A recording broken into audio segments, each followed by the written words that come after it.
Hey everybody, welcome back to Tim Travels. It's Terry, your host, coming to you from the terminal, Prime Terminal in Salt Lake City, Utah, the Beehive State. So I had a load that I delivered this morning. It was due at 6:15. I got there about a half an hour early. I didn't get out of there till 1:20. Yeah, that's right, 13:20. And then the guy, I had to go in and try to find my bills, and the freaking lumper, like, commanding officer there was like all butthurt that I was, he thought I was coming at him hard, as he said. I was like, dude, where's my bills? Like, I looked around, like, I went and paid the lumper fee, and then this girl, this woman there said, oh, I'll call you as soon as I get your bills. And then I went back to sleep, and I wake up, it's like 1 o'clock. There's no other trucks. Like, and I wasn't the last one in there. There's no other trucks. And by the way, this is, I'll even say who this receiver is. It's Albertsons.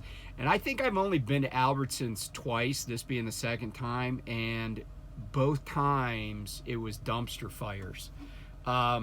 So today, I park, I walk up to the guard check, and they have these kiosks that you're supposed to check in at.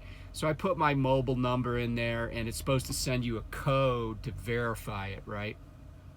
The code never comes. The guy's like, are you sure you got your phone number right? I'm like, yeah, I'm pretty sure. So then this other dude who was watching cartoons, like, I'm pretty sure he was watching cartoons or anime or something, because he was on his tablet. He barely looked up. He was like, oh, well, you could go outside and you could download the app. So I go outside and I find the sign that he's referring to. I download the app. The app doesn't work either. I put my number in. It doesn't do anything to confirm. So then on that same giant board, it says you could text your number and say check-in. I text my number, nothing, no response. So I go back inside, and then the guy's like, what's your phone number? And he calls me because he doesn't really believe that I've put the right phone number in. So he calls me, because then he was like, well, did your service get cut off or something? I'm like, no. And he calls me, he's like, all right, you could go by door 66. So I go over there, and I go inside the receiving office, and there's this gal in there, and she was like super helpful. She was very nice. She didn't even question anything. I said, yeah, I'm just here. And she's like, oh, okay. And she said, are you already in a door? And I said, no. And so then she just gave me a range of doors. She's like, pick any one of those that's open, and then take your paperwork to Lumpers. So that part of it went okay, and I thanked her profusely. So anyway, I finally got done. Came back to the terminal. I just got the oil changed in my truck and chassis lube. I got some other stuff I wanted to get done, but they're like, oh, we can give you an appointment on like Tuesday. So I'm not I'm not going to sit around till Tuesday if there's a load that I can take that's, worthwhile, because I don't want to just waste all that time waiting around. Just to get stuff done that's like not, it's not an emergency. So anyway, that's what's going on. I want to give a few shout outs to people that have been like, I like to recognize people that are, I don't want to say going above and beyond the call of duty, but certainly doing their jobs and making my job easier, or my life easier. So I was getting a salad a while ago here at the terminal, and the salad dressing I want was like, the bottle's kind of nasty, and it was down to like a little tiny bit. And I actually asked this guy that was in the middle of doing something if I could, if there was more salad dressing. And he stopped what he was doing, because he was making like to-go meals that they put in the cooler.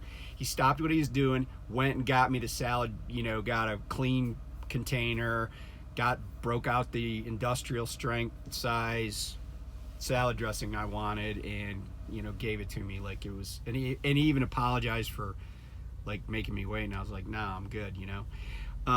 So I appreciate that. I appreciate the woman, the receiver lady there at at the 90, she did everything she could to make it quick and easy. So I appreciate that. Yeah, so that's, I think there might be one other person that I wanted to thank. I should have written this down. I don't have a great short-term memory sometimes, but anyway, if I think of it, I'll mention it. So today's the 5th of January. This day in history, you know, every day in history something happens, but on this day, the Apollo 14 mission, so this is now 1971. Remember, Apollo 11, first guys on the moon, Neil Armstrong and Buzz Aldrin, first guys on the moon in 1969, July 1969. So this is Apollo 14, and I guess I didn't remember this because, you know, it's like once something amazing happens, every time it happens after that, sometimes we're not as amazed as we should be, even though it's still a pretty big endeavor. So Apollo 11 and 12 put men on the moon. Apollo 13, which is the movie I think that Ron Howard made that has Tom Hanks in it, that's the mission that they couldn't land, so they just did lunar orbit, okay? And then 14, which is the one I'm talking about today, they put men on the moon. Then 14, 15, 16, and 17 all put men on the moon. There was supposed to be as high as an Apollo 20, but budgetary cuts, you know, took a lot of that stuff off the shelf. And you might wonder, well, why would they have so many missions to the moon where they put men on the moon? Because there were 6 of them. And the answer is that they wanted to look at different parts. I mean, the moon's not as big as the Earth, but it's certainly big. And the last 4 of them, they actually took the lunar, like, party mobile with them and drove it around. I think if Apollo 18 had gone there, they were going to build a garage for it.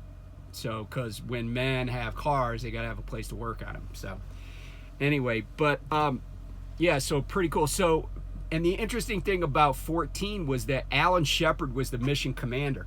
Now, Alan Shepard was the first American in space on the Freedom 7 capsule. He did not get into orbit, but he did get into space. The first American to orbit the Earth was John Glenn. And John Glenn and Alan Shepard were both of the Mercury 7 astronauts.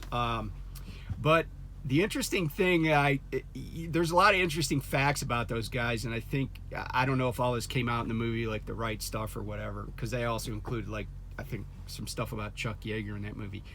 But John Glenn was the oldest of the Mercury 7. He was also the guy who lived the longest. He was the last surviving member of the Mercury 7, even though he was the oldest when they were selected. The other interesting thing about John Glenn, and I'm kind of digressing from Apollo 14 because he wasn't on that mission, but you know, John Glenn he had not finished college when he was selected for the Mercury program. And one of the requirements was that you have a bachelor's degree. Now, Glenn was already a lieutenant colonel in the Marine Corps, but like a lot of his peers who were old enough to fight in World War II, he went immediately into the military, and you know, he had a skill set that was useful, and he became a fighter pilot. And he was a very proficient and decorated fighter pilot in World War II and Korea. And like I said, he was already a lieutenant colonel when he was selected for the Mercury program. He was the highest ranking officer also. Shepard was actually the tallest. They had a maximum height of 5'11". But anyway, what happened is Glenn and one of the other Mercury 7, I think maybe Gordon Cooper, neither of them, or maybe it was Deke Slayton, but neither of them had a bachelor's degree, and so they were required to go back and get their bachelor's degree. And so Glenn got his engineering degree from Muskingum College there in eastern Ohio, and he's from Cambridge. So if you're ever on I-70, go through Cambridge where 79 and 70 intersect. Go just to the east of that, and there's like the John and Annie Glenn historic sites, but that was Muskingum was his alma mater, and he was from Cambridge, Ohio. So anyway, a little bit about the Apollo and / Gemini astronauts. But like I said, after all these moon landings, I was a kid. I guess I thought I was like, oh yeah, it's just what we do. We just go to the moon. But we're the only country that's ever had people on the moon. So anyway, but what's interesting to me is, because I like geology, is how much geologic training the astronauts went through that were going to land on the moon. They worked with geologists here in the United States, but went to sites around the world, especially volcanic sites, and to check things out and to kind of learn how to deal with that. So wanted to do a little update on things here in Salt Lake. So Salt Lake has been it's kind of been a hot mess for a while in terms of, like Pittston's always kind of been like that, at least since I've been with the company. But lately, all of the terminals seem like they just got way, it's like 10 pounds of crap in a 5-pound bag. And there's just stuff everywhere. And in addition, here in Salt Lake, since they've done the L.W. Miller thing, there's there's not a ton of the L.W. Miller trailers. I mentioned doing one of the trailer I did a pre-trip on one when I was in South Dakota. But what there is also is there's probably about a dozen Peterbilt tractors, all red, from the L.W. Miller. They all have the exact same markings. They've already taken off the company name and stuff. And I think actually that Prime is just selling those. I think Pedigree is trying to sell those. But there's just a lot of trucks here, a lot of trailers. There's a lot of new trucks. I noticed because when I went around to get my oil changed, there were just a bunch of new tractors. Got the plastic on the seats, got people's names on the windshield and stuff. So there's a lot of that here. But there's so much equipment here that I couldn't even get. If you know where the vacuum cleaners are, I got my truck finally washed yesterday. It snowed today, but it's still a lot cleaner than it was. But I wanted a vacuum, and I couldn't get to the vacuums because that whole aisle, or whatever you want to say, between the truck wash and the main building is filled up with trailers. So it's just like there's stuff everywhere. And actually, I'm parked in a little triangle. The trailer that's attached to me is to my right here, and then there's a flatbed over here, and I just pulled in between. And I'm probably going to go to Walmart and get some supplies before I get back out on the road. Did laundry yesterday, but it doesn't seem like there's a lot of people here, but there's just a lot of equipment, and it's really like tough parking. And also, can I say this? Generally, I think Prime drivers do a good job of looking out for their fellow driver. But every once in a while, there's somebody, and I'm just like, dude, or dudette, think about what you're doing. So, as you know, so basically behind me, so I'm facing the railroad tracks right now. So basically behind me, there's rows of trailers. So last night I pull in here, I have a loaded trailer, and I don't need to detach from it, but I do need a place to park.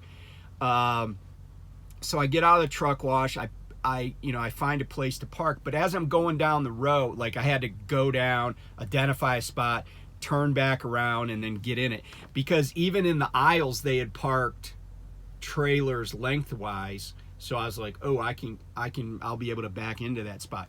But as I'm going down, I see this spot that can hold a truck and a trailer, and there's a frickin' bobtail in there.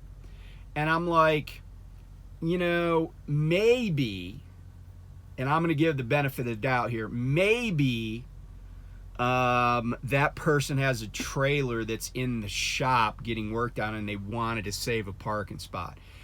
But I still didn't care for the fact that they parked a bobtail in a trailer spot.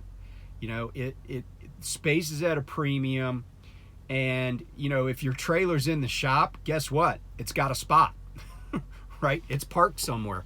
You know, don't take up a full-size parking spot at a terminal or anywhere if you know your bobtail, because there are spots where bobtails could easily park, you know. So anyway, but I got into the shop, everything went according to plan. You know, my observation so far is just that, you know, they got to get a handle. I don't know if the answer is, you know, because there is space. I don't know if the answer is getting drop yards, or I don't know. I don't know what the answer is, but we're out of room, and I really feel like it's just putting a challenge on people that's needless. You know, a lot of times when you get to the terminal, you've already driven. Like oftentimes if I'm coming east, I've already driven from basically, you know, like Northern California, or the Reno area all the way to Salt Lake. And that takes basically exactly 8 hours. Like I've pulled in here a couple of times where I had like, you know, 2 seconds left on my drive clock. So it's nice to have a terminal to come to, but if it's like parking, you know, at a place, you know the truck stops where there's not enough room and there's way too many trucks. Same thing here. And I just feel like it's just asking for people to make a mistake, you know, damage equipment. And, you know, obviously the place wasn't designed for this, right? It's like there's trailers and trucks all over the damn place that aren't in a parking lot, you know, or in a parking spot. So it's obvious that we're already over capacity. And, you know, I feel like just find a drop yard somewhere nearby, and put plates on the jockey wagons, and then any trailer that's red tagged, like this flatbed next to me is red tagged. I mean, I guess theoretically if it's red tagged it might not be roadworthy, but I think if you got some space for red tag trailers within, you know, a couple of blocks of here, and we're all familiar with this area, no one's going to say anything if you're pulling them down the road with a jockey wagon, as long as the jockey wagon has a license plate on it, you know, as long as it's registered. So yeah, I'm gonna try to get a load out of here. You know, everything's else here is good. Store was open yesterday, store's open today. Today's Sunday. You know, like I said, I did my laundry. Everything else is good here. And you know, I just wish they would get a little bit more space. Now maybe somebody's working on that, but you know, it was already tight before the LW Miller stuff went on. So you know, I don't even know how fast Pedigree's going to get some of this stuff sold, but it looks like it really, I mean, if you want a red Peterbilt, some of them look like they're at least 2022s. So they can't have a ton of miles on them. They look nice. You know, maybe talk to Pedigree, because I think that's what they're doing with them. I don't think the company's integrating them into their like Success's pool of trucks to lease or whatever. But yeah, maybe check with Pedigree, see if you can get a deal, because the used truck market is softened quite a bit. A lot of people just selling stuff, walking away. So the used truck market is not what it was a year ago. You might be able to get a really good deal on one of these trucks. So anyway, I'll talk to you soon. By the way, southeast Wyoming again is supposed to be getting like hard, heavy winds and snow. So I am definitely not looking for a load going across I-80. see what I can find. I'm probably going to go back to the West Coast, hoping to be in Southern Cal next weekend, and visit with some family members and stuff. So anyway, I will talk to you soon. Bye.